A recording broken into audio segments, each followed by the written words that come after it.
Bismillah ar-Rahman ar-Rahim. Assalamu alaikum. It is 6 after 8 o'clock. This is News and Views with me, Julie Ali.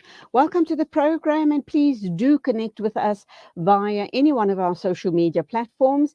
I'll give you the easiest number. That is our WhatsApp number, 0617660355. Let's hear what's on your mind. Or perhaps you want to comment on the stories we are going to be unpacking on the show this morning. We are obviously live streaming from South Africa, and right now we're crossing over to Nigeria, and we speak with journalists at Daily Trust Abuja, and that is you, Imam Nma Shuaib. Salaam alaikum. Welcome to the program. Walaikum salam wa rahmatullahi wa barakatuh. Okay, I think not only in Nigeria, but throughout Africa and around the world, people are horrified to hear that at least 15 people were slain at a mosque in Zamfara state, which is in northwest Nigeria. What exactly is going on? Who are these bandits, and why are these atrocious killings on the rise in Nigeria? Okay, on Friday, bandits attacked a mosque while the Jumu'at prayer was going on, and then they shot people sporadically, and killing about 15 people or 15 worshippers in the mosque. This is a new wave of violence and these bandits. Essentially, there is a collaboration between the bandits and the Boko Haram fighters. Since they have been decimated from the northeastern part of Nigeria, they have carefully and strategically moved from the northeast to the northwest. They have strategically moved from the northeast to the northwest, and then they are within the areas of Zamfara state, Katsina state, and Kaduna state also, including some part of North Central like Niger State and Kogi. So there is a collaboration of partnership between Boko Haram and the bandits. But what happened on Friday should be as a result of an incident that happened last week. Last week here, the Nigerian army bombarded the hideouts of the bandits in Zamfara state. And their leader narrowly escaped. Bello Turji, who is one of the leaders of the bandits in Zamfara State, Bello Turji. In that attack, he was hosting people to a naming ceremony. They say a child was born unto him, and he was hosting people to a naming ceremony. And at the time of the naming ceremony, he narrowly escaped when the bombardment started, because reports are that he left the venue of the ceremony to observe prayers, the afternoon prayer. So he just narrowly escaped because the bombardment came at the time that he has left the venue of the ceremony for his prayers. So the report is that, or reports coming is that it might be a reprisal attack. That is, they are trying to attack the communities to show their anger that a lot of them were killed in that attack. So I think this is unconnected to. This is not unconnected to the incident that happened, leading to the narrow escape of the leader of the bandits in Zamfara. So this sounds like a retaliatory attack on innocent people, and very quickly at a mosque when Friday prayers, Jummah prayers were in progress. These people, these bandits that you're referring to, are Muslim themselves. You've also mentioned Boko Haram. You've mentioned Boko Haram. Are the people in Nigeria very concerned about the fact that Boko Haram seems to be on the rise again? Years ago, we heard of incidents where they kidnapped entire classrooms of young schoolgirls and took them on as wives or brides, and eventually when some of the girls were released, they came back home with babies. Are the Nigerians not afraid of similar attacks happening at schools, etc.? And what is it that the authorities are going to do to protect the people of Nigeria, very especially people in the outskirts and the rural areas of Nigeria, because they do seem to be the most vulnerable, don't they? Yes, this is one of the things that experts are saying, that the pattern of fighting insurgency and banditry in Nigeria is taking another dimension. And the dimension is that there is a collaboration between the Boko Haram now and the bandits. And this is giving concern to a lot of people in the country, because this is a collaboration of the Boko Haram has been decimated in northeast, and then they have gradually found their way to northwest to collaborate with these bandits. These bandits who are also Muslims, and they are killing people. What they do is that if the government give them a serious fight or attack, what they do is to resort to vulnerable people like school children, like innocent people praying in the community, to attack, so that by the time they attack these vulnerable people, there will be outcry within the nation, and of course the pressure will be on the government to do further or put mechanisms in place to protect the people. So it's a lot of concern, and experts have been warning the government that this new wave of violence is as a result of the marriage between the Boko Haram and the bandits, and this is giving the people serious concern about the safety and security of school children, women, and the vulnerable community. Another dimension is that these communities are periodically paying taxes to these bandits. They are paying, the taxes. They tax them at every time. Once they are unable to pay, or they are unable to meet up with this tax obligation by the bandits, of course, it leads to attacks. And essentially, these communities, or rural communities in Zamfara, Katsina, they are farming communities. So they get their income through farming. So if these bandits, give them tax and they are unable to go to farm, they are unable to meet up. And if they can't meet up, it's bring about attack by these bandits. So the government really need to do more than what it's doing now to be able to protect these vulnerable communities from the attack by the bandits.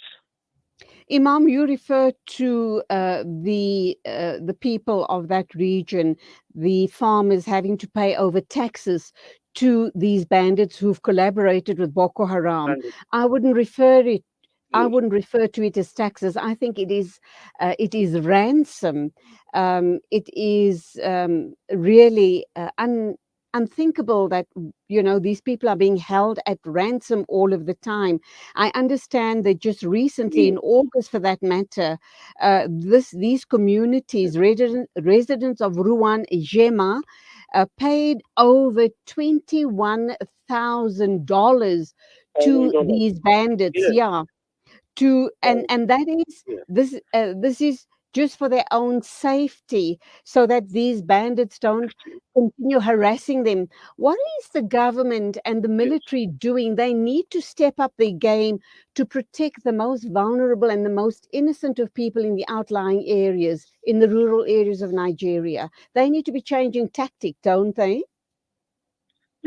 Yes, this is the concern of the experts, that the government need to change tactics, particularly as there is a marriage between the bandits and the Boko Haram now. So what the government do is to go to they locate the bandits and try to attack them. But of course, sometimes these bandits flee into the town or into the cities, from this attack by the government. And of course, they try to. Once the bombardment is over by the government or by the military, they find their ways back again, to the forest where they take as their base and operate from. So the government really needs to do something by way of intelligence sharing, so that they can be able to fish out those people. These bandits, where they are, and each time they come to the town. And of course, the government needs to do a lot of things. A lot of work about intelligence, because within the cities you find the people that are serving as informants to these bandits. Sometimes you find that you're getting advanced information about the government's plan. So it's about intelligence also. Even though the government is doing well in terms of bombarding them in their forest, they also need to do a lot of things in the area of intelligence sharing. By way of sharing intelligence, they are able to identify the next plan of action of the bandits and so on. So, and it has to be a collaborative effort because between all security agencies, the police, the Nigerian Army, the Nigerian Navy, the Nigerian Air Force, so that at every point in time there is a network of information that should be shared, and everybody is doing his or our own bits in order to to curb this menace that has become a cankerworm in our society. So this is what the government should do, and this is what I think will provide a better solution to this problem of banditry. Okay, Imam, can I please ask you to wait for a few minutes? We need to take an ad break right now, but we will come right back to you. There are one or two more important questions that I need to put to you before we wrap up on the interview for this morning. It's all right. Sorry. Rejuvenating media day by day. This is Salam Media.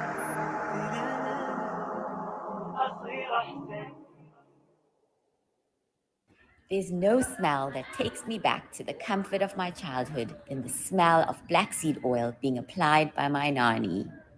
Now I'm using Tib black seed in my own home to soothe sniffles and coughs, to help with digestion and immunity, and of course, as part of my beauty routine. After all these years, I've come to appreciate the wisdom in finding comfort and shifa in trusted treatments like Tib black seed. You can find Tib black seed at all leading pharmacies or find out more at blackseed.co.za. Devastating floods in Pakistan have washed away villages, claimed the lives of more than 1,000 people, damaged nearly 1 million homes, and left over 33 million people in desperate need of help. As the catastrophe unfolds, Islamic Relief is on the ground, reaching people with life-saving aid. Our team are working tirelessly to deliver food and shelter. Your support is urgently needed now to help save more lives. Donate now to Islamic Relief. The kitchen, the heart of the home, where memories are made and celebrated. Our go-to place for those freshly stacked pancakes early in the morning or for that late-night snack munchies. We are in there together, cooking, eating, and celebrating life together. Let's keep the kitchen a place that is shared by everyone, where we build stronger bonds and grow together. Sunfoil, Now We Cooking. Visit nowwecooking.co.za for recipes that everyone can help make. When the perfect blend of stylish decor, exquisite halal cuisine, and warm hospitality come together, it could only mean Al Bayt Lodge, your true home away from home. Al Bayt is the ideal heaven for families, business people, and tourists with its 4-star family rooms and other luxurious facilities. Conveniently situated close to Port Elizabeth Airport, the beach, and other amenities, your stay will be truly unforgettable, as you'll be taking home lasting memories of the warm hospitality, the serenity and tranquility that Al Bayt has to offer. For reservations, call 041 583 6415 or visit www.albaytlodge.co.za. Rejuvenating media day by day. This is Salam Media.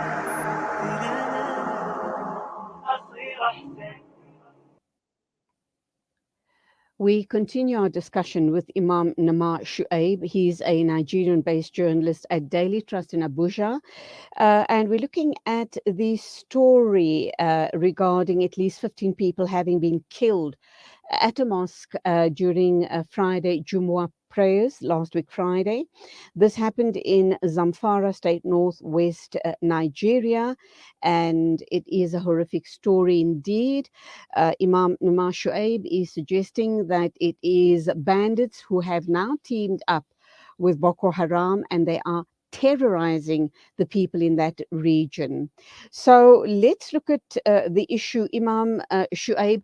What do you believe? You know, for a while, the whole Boko Haram story had quietened down quite a bit, almost to the point that they may not have been as strong as they were in the past and possibly have dismantled completely. But this action now and the action where the residents of Ruan Jema paid over $21,000 in taxes in August is suggesting that they are coming back stronger than ever before. What exactly? Let's go back to historical issues around Boko Haram.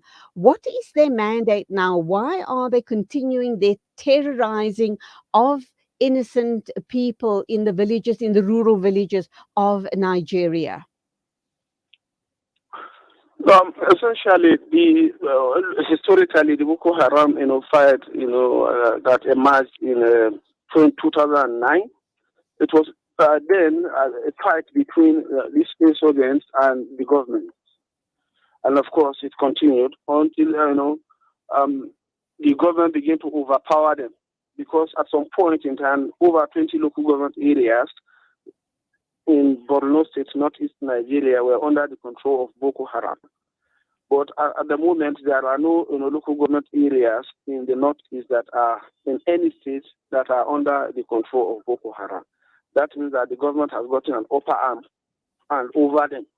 They have been decimated in the northeast Nigeria. But those who are, because of the hits of the bombardment by the government forces in the northeast, they have, some of them have run away from northeast, and then they are now operating from northwest, and they are able to, strike a deal between them and the bandits. So this is the situation. Now, the fight between them and the government, as far as firearms is concerned, or firepower is concerned, the government is getting upper arm over them. Now, so the only thing for them to do now is to resort to attacking vulnerable people within this community or within the villages that are, vulnerable people within the villages. Now, the idea is that if they attack these people, of course, the outcry from the public, from public commentators, experts, and so on, will now, make the government, feel bad that as if they are not making, progress. So this is the idea. They resort to attacking these vulnerable people. Since they cannot attack government formations again, they cannot attack, government agencies again, because of the, how the government have overpowered them in terms of, the crisis. So this is what they resort into now: vulnerable people, villagers, farmers, and so on. And essentially, these farmers, their source of income is just through farming. So when they stop them, Okay. into poverty. Imam, do we know what sort of numbers they boast? How big is Boko Haram together with the bandits? At the top of your head, would you say they number in thousands or just a couple of hundreds? And if it's only a couple of hundreds, surely government together with the military and the intelligence that you allude to are able to flush them out from hiding in the forest, etc. Yeah, the idea is that they are in thousands because they are also divided into groups and camps in the villages. In the forest, they are in thousands in their camps. Of course, there are people who have tried to intervene between them and the government and try to see how they can bring this end to this new wave of violence in northwest Nigeria. So the reports are that they are in thousands and they are in different camps across the forest in Zamfara, Sokoto, Katsina, Kaduna, and so on. So they are in thousands, they are not in number. And of course, you know that at the moment they are also recruiting more people. So even as Boko Haram... Okay, Imam, my final question to you. What is their mandate, Boko Haram? What exactly is it that they want? What will bring them to the table with government to negotiate and bring peace to these regions? In this instance, obviously, we're talking northwest Nigeria. Of course, essentially, when Boko Haram started, what they claim is that they want to, institute Sharia law in Nigeria, what they call Sharia law in Nigeria, and then that is, the reason why they are fighting. But at the moment now, nobody will tell you, categorically what their demands are, because even within the Boko Haram, they are also divided into factions.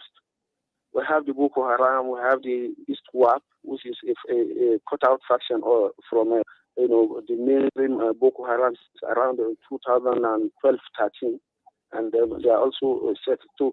The ISWAP also considered the original Boko Haram to be too extreme in their approach, and so on. ISWAP wanted to negotiate with the government and so on.